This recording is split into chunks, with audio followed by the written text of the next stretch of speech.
नमस्कार, मैं लक्ष्मण राघव। खास मुलाकात में आपका बहुत बहुत स्वागत है।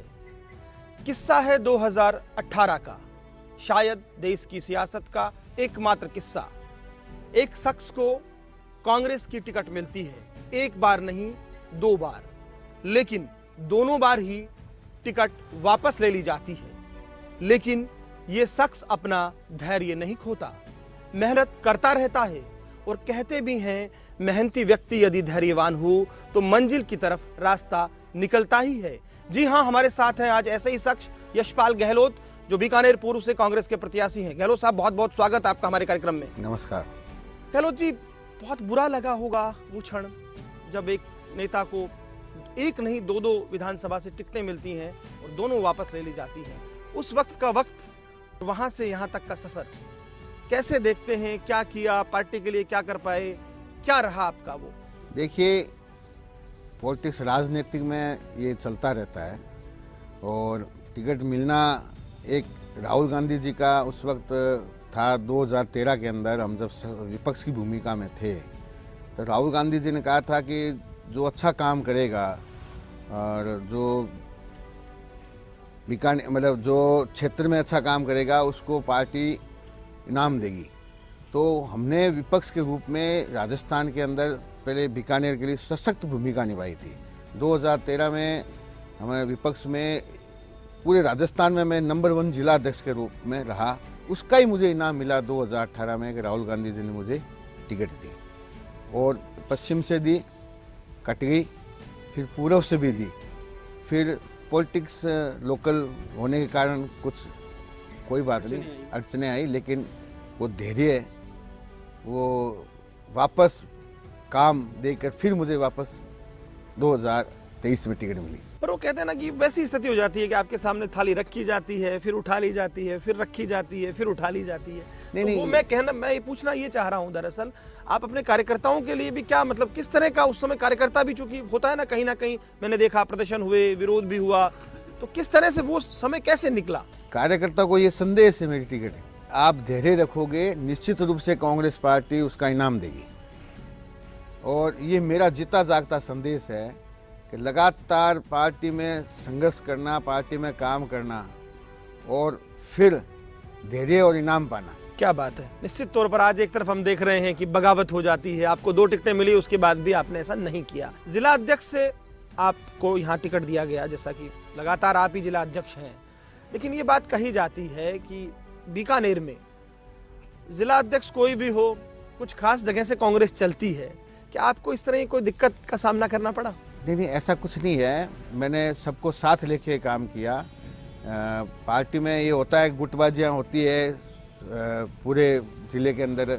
तो जब मैं पहली बार जिला अध्यक्ष बना तो मेरे साथ भी कुछ अड़चनें आई थी, लेकिन मैंने सबको साथ लिया और कांग्रेस पार्टी को मजबूत किया और कांग्रेस पार्टी को सबके साथ लेकर मैंने काम किया, जिससे पूरे राजस्थान में बीकानेर का जो कार्यकाल रहा लगातार कांग्रेस का, वो एक शानदार कार्यकाल मेरा रहा।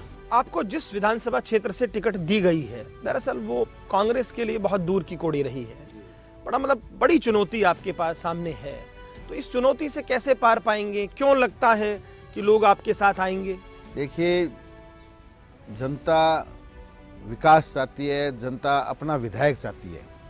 मैं यहाँ जब चुनाव में जा रहा हूँ, पब्लिक से मिल रहा हूँ, तो जनता इतनी खुश है कि भाई मुझे अब ये लग रहा है कि अब हमारा विधायक मिल रहा है हमें। वर्तमान जो विधायक हैं उनका सबसे बड़ा यही रहा है कि वो पब्लिक से उनका टच नहीं है। आज कोरोना काल हुआ हमारा, पूरे देश के अंदर लोग भाई भाई से बात नहीं कर पा रहा था, घर से बाहर नहीं निकल रहा था, मंदिर के दरवाजे बंद हो गए। उस वक्त भी एक जनप्रतिनिधि को चाहती है पब्लिक के भी, जनप्रतिनिधि हमारा वो हमारे बीच में रहो, हमारे बीच में आए, हमारे लिए सुख दुख बांटे। उस वक्त मैंने कोरोना काल के अंदर चाहे मुझे हॉस्पिटल जाना पड़ा, चाहे मुझे हमारे माननीय मुख्यमंत्री जी ने कहा था कि कोई भूखा नहीं सोए, तो उस तर्ज पर हमने काम किया। हमने बस्तियों में गए, कच्ची बस्तियों में गए, रोटी की व्यवस्था की, खाने की व्यवस्था की, टिफ़िन की व्यवस्था की, मेडिकल की सुविधाओं की व्यवस्था की। तमाम वो काम जो उस वक्त एक दूसरे की आवश्यकता थी वो मैंने काम किया इससे आज 2023 में हम चुनाव लड़ रहे हैं तो पब्लिक बहुत खुश आ रही है, बढ़ चढ़ कर हिस्सा ले रही है और सामने आके कह रही है कि हमें ऐसा ही आदमी चाहिए जो हमारे बीच का और हमारे लिए आवाज उठाने वाला और हमारी बात करने वाला हो। पर वो भी 3 बार विधायक बनी है, तो कहीं ना कहीं पब्लिक ने चाहा तो उनको भी था ही। देखिए, हर वक्त चुनाव का सिनेरियो अलग होता है। 2 चुनाव लड़े, उनका सिनेरियो अलग था। तीसरा चुनाव लड़ा तो आप देख सकते हो कि ग्राफ जो है वो 40,000 से 7,000 आ गया। अब सिनेरियो चुनाव का अलग है। मैं एक वर्कर के रूप में काम किया, 20 साल का मेरे कांग्रेस का सफर है और मुझे जनता देख रही है 20 साल से कि मैं कैसे काम कर रहा हूँ और उसका ये नतीजा है कि मेरे खुश होकर मेरे साथ है और खुश होकर मेरे साथ कंधे से कंधा मिलाकर आज सपोर्ट कर रही है। और कैसे पार पाएंगे महाराजा गंगा सिंह का नाम, करणी सिंह का नाम, एक लेगेसी की बात, एक ये कहना कि इस राज परिवार ने बीकानेर के लिए बहुत किया है, इन सब से कैसे पार पाएंगे? राजा और रंग का चुनाव है, पहली बात तो ये गरीब का चुनाव है। पार तो आप ये वर्तमान हम सब आज भी उन राजघराने का मान सम्मान रखते हैं। बीकानेर का हर व्यक्ति राजघराने का मान सम्मान रखता है, लेकिन परिस्थिति अब विपरीत है। अब मतलब प्रजातंत्र में लोग ये चाहते हैं कि हमारे व्यक्ति जो है, जो विधायक है, वो हमारे बीच का रहने वाला हो और हमारे साथ काम करने वाला हो और जनता चाह रही है कि इस बार परिवर्तन हो। आपने फर्स्ट इंडिया न्यूज के इंटरव्यू में भी कहा था कि ये चुनाव महल और आम आदमी के बीच का है, तो आप क्या कहना चाहते थे इससे? निश्चित रूप से ये चुनाव महल और आम आदमी के बीच का चुनाव है, राजा और रंग का चुनाव है। एक तरफ प्रजातंत्र में राजघराने से जो 3 बार उनको बीकानेर की जनता ने मौका दिया है और उस मौके को मान सम्मान रखा है, इस बार जनता ये मानस बना चुकी है कि एक गरीब का बेटा, एक आम व्यक्ति जो हमारे बीच का एमएलए बने, विधायक बने और विधानसभा में जाकर बीकानेर की विकास की बात करें। और यशपाल गहलोत के पास कौन सी ऐसे मुद्दे हैं जिन पर वो वोट मांग रहे हैं? कांग्रेस की गारंटी की बात क्या वो कर रहे हैं? क्या आपको लगता है कि कांग्रेस की गारंटी के साथ जनता जाएगी? निश्चित रूप से कांग्रेस की गारंटी के साथ जनता जाएगी। जो कांग्रेस के साथ जो गारंटी माननीय मुख्यमंत्री जी ने दी है, 8वीं गारंटी मैं खुद दे रहा हूँ कि भाई मैं आपके बीच में रहूँगा, उनके आपके बीच में रहकर काम करूँगा। ये गारंटी मेरी खुद की है, जनता के बीच में रहकर मैं काम करूँगा। और विकास, बीकानेर के विकास की बात करें तो मेरी जो सोच है, मैं ये चाहता हूँ कि भाई आज बीकानेर डेवलप होना चाहिए विकास के नज़र में। हम बीकानेर रामपुरा जो हमारा क्षेत्र है वो एक 25-30 हज़ार, जैसे गंगा शहर में सैटेलाइट बनी है, उसके बाद एक जिला चिकित्सालय बना है, तो रामपुरा के अंदर में सबसे पहले प्राथमिकता रहेगी कि वहाँ पे भी एक जिला अस्पताल बने सैटेलाइट की तर्ज पर। दूसरा मैं ये चाहता हूँ कि बीकानेर बहुत बड़ा हब है, सिरेमिक का हब है, यहाँ ड्राई पोर्ट होना चाहिए। और कोशिश की थी आपकी सरकार ने कुछ जमीन को लेकर? कुछ दिक्कत आई? मैंने लगातार है ना 2000 जब से मैं जिला अध्यक्ष बन रहा हूँ तो मैं ये मांग करता रहा हूँ बीकानेर में ड्राई पोर्ट। पहले एयरपोर्ट की भी मांग मैं करता रहा था, ड्राई पोर्ट की मांग मैं अभी भी कर रहा हूँ कि ड्राई पोर्ट है। यहाँ सिनेमेक का सबसे बड़ा हब है, यहाँ भुजिया पापड़ रसगुल्लों का सबसे बड़ा काम है। मेरा अनुमान से 25-30 हज़ार कंटेनर बीकानेर से मतलब रोज़ जाते हैं, तो 50,000 लोगों को रोज़गार का मिल सकता है, चाहे टैक्सी वाला हो, चाहे पानी चाय वाला हो। तो सपना है कि बीकानेर में ड्राई पोर्ट होना चाहिए। आप इन मुद्दों पे वोट मांग रहे हैं, आप कह रहे हैं मुद्दे पे वोट तो ये मांग रहा हूँ, विकास के मुद्दे पे वोट मांग रहा हूँ। पहले हमारी सरकार ने जो अच्छा काम किया 5 साल में, जो हमने चिरंजीव योजना से लेकर जो अच्छा काम किया, 7 गारंटी पे वोट मांग रहा हूँ।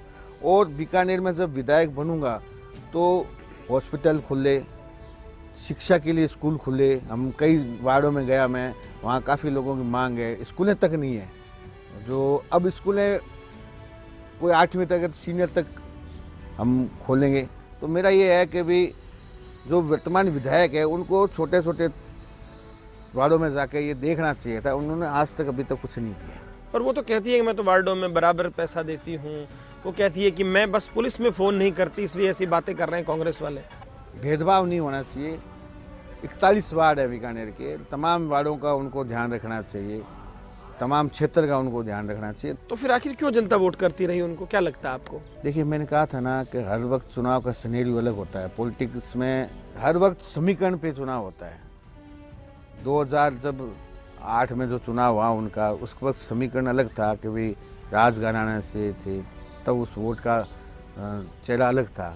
2013 में उसका चेहरा कुछ अलग था, 2018 में कुछ अलग था, और 2023 के अंदर कुछ अलग होगा, वो परिवर्तन की ओर होगा। यशपाल गहलोत युवा हैं, चुनाव में जब आप जा रहे हैं तो क्या लगता है यूथ यहाँ का क्या चाह रहा है आपसे? यूथ में बहुत जोश है और जोश के साथ यूथ लगा हुआ है। ऐसे तो देखें तो हम दोनों कैंडिडेट ही यूथ हैं। सिद्धि भाई साहब भी 50 के ही हैं, यूथ है, मैं 42 का हूँ, यूथ ही हूँ। तो दोनों की तरफ आप सही कह रहे हो, लेकिन ये मेरी तरफ रुझान जो है, क्योंकि मैं बीच का आदमी हूँ, युवा के साथ का आदमी हूँ, तो साथ का आदमी हूँ, तो युवा के अंदर जोश है, युवा मेरे साथ है। तो आपकी ताकत जो अगर हम बात करें, क्योंकि आपकी टिकट को लेकर कहा जाता है कि मुख्यमंत्री अशोक गहलोत की बहुत मनसा थी कि भाई एक वर्कर को टिकट मिले, उनका कहते हैं वरदहस्त रहा, और क्या ताकत है? क्योंकि आप जिस तरह से देख रहे हैं ये सीट पर सबकी नजरें हैं। अगर हम देखें बीकानेर में और राजस्थान में भी, नोखा और खासतौर पर बीकानेर ईस्ट पर भाजपा ये कोशिश कर रही है कि वो काबिज लगातार रहे, कांग्रेस ये कोशिश कर रही है कमल का तिलिस्म टूटे। तो और क्या आप मानते हैं कि और ऐसी बातें ये हैं जिन पर लगता है कि यशपाल के साथ जो अभी तक नहीं हुआ वो हो जाएगा? देखो, कार्यकर्ताओं को टिकट दी है मेरी कांग्रेस के अंदर, और कार्यकर्ताओं की टिकट है, युवाओं को टिकट है। एक संदेश दिया है कांग्रेस पार्टी ने कि भाई मेरा जीता जागता संदेश है। इससे युवाओं के अंदर, मेरा कार्यकर्ताओं के अंदर और युवाओं के अंदर एक अलग जोश है। आप देख सकते हैं कि प्रत्येक वार्ड के अंदर हर व्यक्ति हमारा युवा साथी लगा हुआ है, महिला तक लगी हुई है, हमारी महिला कांग्रेस भी लगी हुई है, क्योंकि हमारे जितने भी विंग्स हैं कांग्रेस के अंदर, चाहे महिला कांग्रेस हो, चाहे NSY हो, चाहे यूथ कांग्रेस हो, चाहे सेवा दल हो, हमारे पूरे कांग्रेस के अंदर एक संदेश गया है कि भी कार्यकर्ताओं को टिकट मिलना अपने आप में उत्साहवर्धक हो गया। हमारे से ब्लॉक अध्यक्ष हैं, मंडल अध्यक्ष हैं, तो उस तर्ज पे संगठन जो काम कर रहा है, एक अलग संगठन पहली बार बहुत मजबूती से काम कर रहा है। तो यशपाल गहलोत से ये खास मुलाकात जारी रहेगी। कुछ और सियासी मुद्दों पर हम उनसे बातचीत करेंगे, लेकिन यहाँ हम रुकते हैं एक छोटे से ब्रेक के लिए।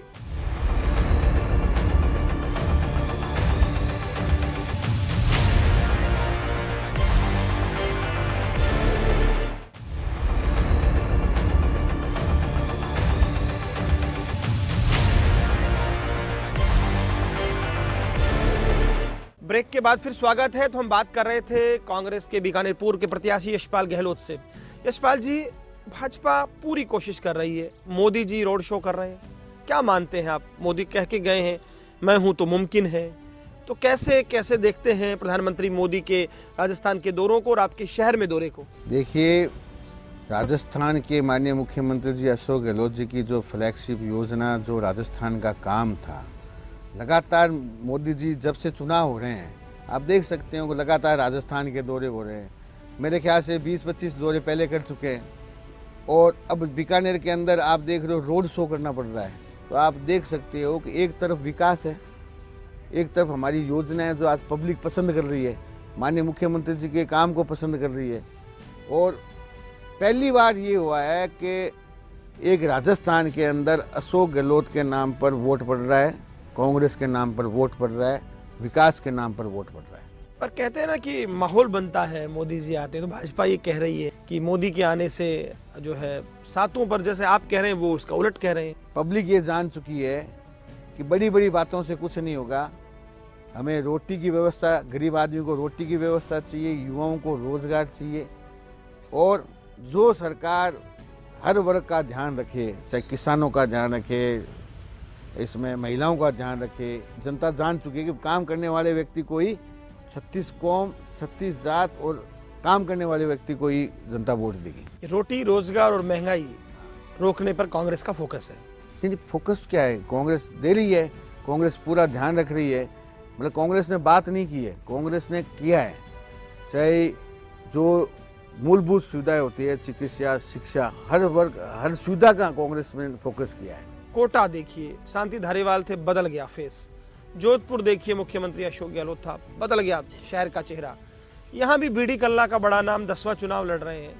ठीक है, आप विधायक तो नहीं बने थे पर अध्यक्ष तो आप भी हैं, बीकानेर में वो नहीं हो पाया जिसकी आस यहाँ के लोग करते हैं, इसके लिए किसे दोषी मानते हैं आप? जैसे कोटा है, आपको मैं बात करना चाहूँगा। कोटा के अंदर डेवलपमेंट जो है वो ज़्यादा हो रहा है कि वहाँ इंस्टीट्यूट हब है, वहाँ के विकास के कुछ हब होने के इंस्टीट्यूट हब होने के कारण से कि ना यूआईटी है जहाँ उनके पास में फंडिंग ज़्यादा है। और अपने भी सिरेमिक हब बन सकता था, अपने भी टूरिस्ट हब डेवलप किया जा सकता था। जी किया जा सकता, आप सही कह रहे हो, लेकिन हमारे यहाँ केंद्र की वजह से गैस पाइपलाइन नहीं थी। अगर गैस पाइपलाइन होती तो निश्चित रूप से सिरेमिक हब बन जाता। और आज जैसे गुजरात में मोरबी है, वैसे वैसे राजस्थान के अंदर बीकानेर, पूरे राजस्थान के अंदर बीकानेर होता। आप कह रहे हैं ये चुनाव राजा और रंक का है, दूसरी तरफ भाजपा के लोग ये कह रहे हैं कि यशपाल तो चुनाव ही नहीं खड़ा कर पाए, वो ताकत नहीं दिखा पाए, क्या जवाब देंगे आप उनको? ये उनको भ्रम है। शेख सैली के सपने होते हैं ना, ये सपने के पेड़ पे शेख सैली कभी वो सपने ले रहे हैं। उनको खुद को पता है कि यशपाल है जो एक आम वर्कर है, उनको डर लग रहा है। वरना आप देख सकते हो कि वर्तमान विधायक पहली बार सक्रियता बढ़ाई है, पहली बार बोर्ड होल्डिंग्स लगे हैं, पहली बार उन्होंने डोर टू डोर संपर्क किया है।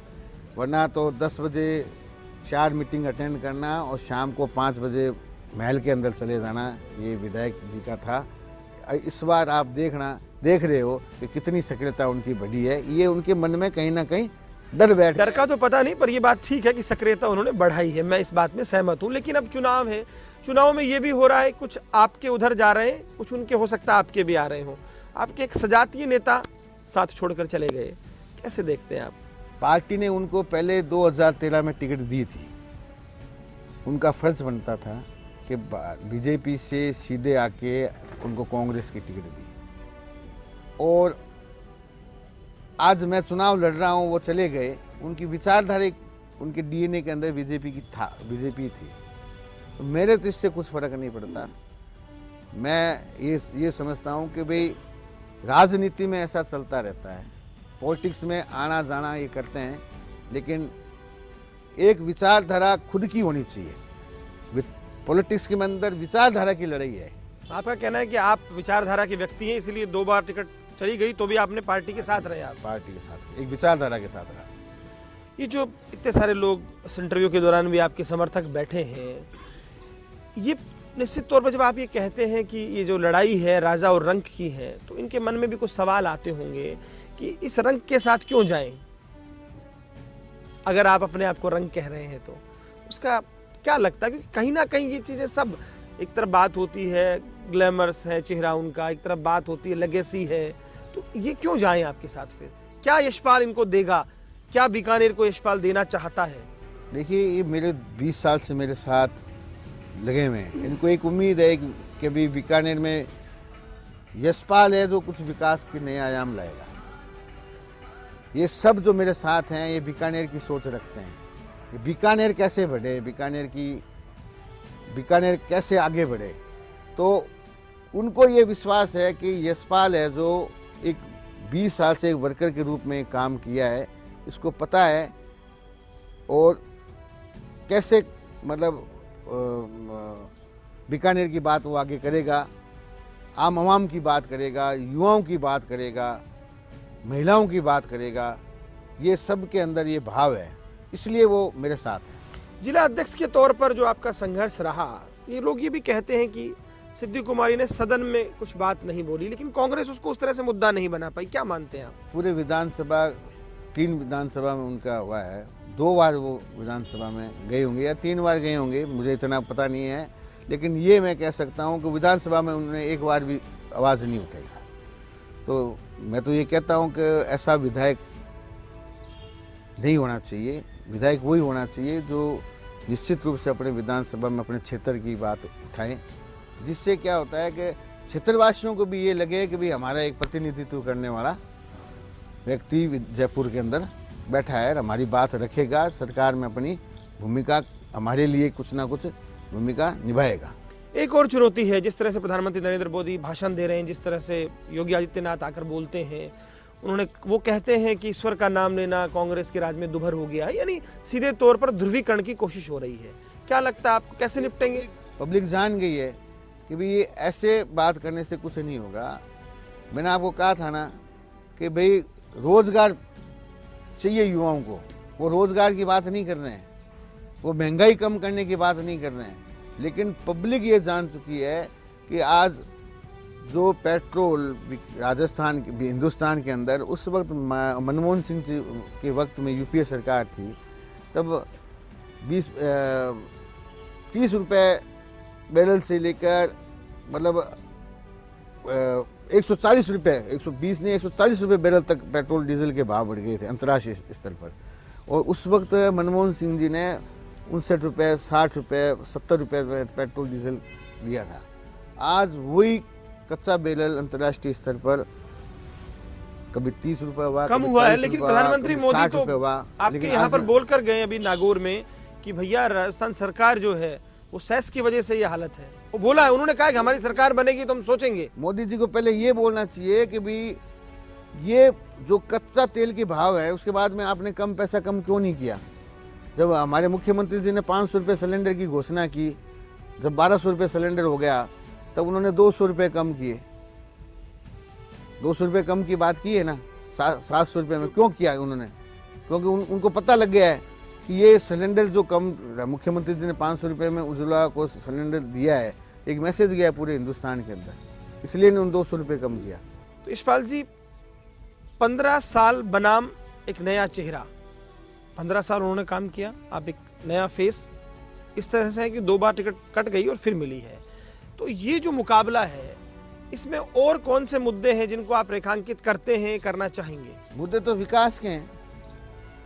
बीकानेर के काम की बात है, विकास की बात है। 15 साल में विधायिका जी का कोई विकास नहीं हुआ। वो तो कहते हैं सूरसागर का हमने नक्शा बदल दिया भाई। सूरसागर राजस्थान के माननीय मुख्यमंत्री जी 2008 में 62 करोड़ रुपए RUDP के तहत टेंडर हो चुका था और उसके तहत पाइपलाइन डली थी। आपको पता होगा देवी सिंह जी भाटी ने एक आवाज़ उठाई थी और आवाज़ उठा के उनके पैसे भी माननीय मुख्यमंत्री जी से उस वक्त 1 या 2 करोड़ रुपए और या 3 करोड़ रुपए और बढ़वाए गए थे। ड्रेनेज सिस्टम हुआ जब जाके सूरसागर साफ हुआ। पर मोदी जी यही तो कहते हैं, आप टेंडर तो करते हैं, काम वो कर रहे हैं, यही तो कह रहे हैं, वो आरोप ये लगा रहे हैं। टेंडर हुआ था, सरकार हमारी चली गई थी, उस वक्त काम ये बीजेपी की राज में हुआ था। मतलब उस वक्त पैसा हमारा सैंक्शन हुआ था, माननीय मुख्यमंत्री अशोक जी गहलोत ने पैसा सैंक्शन किया था, काम हमारा था, लेकिन भुना वो गए थे। तो ये भुनाने वाला क्या अभी भी कांग्रेस उतना तैयार नहीं कि भुना नहीं पाती? देखिए, निश्चित रूप से मैं इस बात को मानता हूं कि कांग्रेस काम करने में अव्वल रहती है, काम करती है और भुना नहीं पाती। हम लोग भुनाने में कमज़ोर हैं, इस बात को मैं मानता हूं, लेकिन काम कांग्रेस करती है। आज बीकानेर में जो भी विकास क्षेत्र है, चाहे आप भेनासर गौशाला के पास में आप देख लो, पूरा ड्रेनेज सिस्टम गंदे पानी का बना हुआ है। सूरसागर ये हमारी आप देखो, अगर इसकी गहराई में जाओ तो इसमें कहीं ना कहीं हमारा कांग्रेस का योगदान है।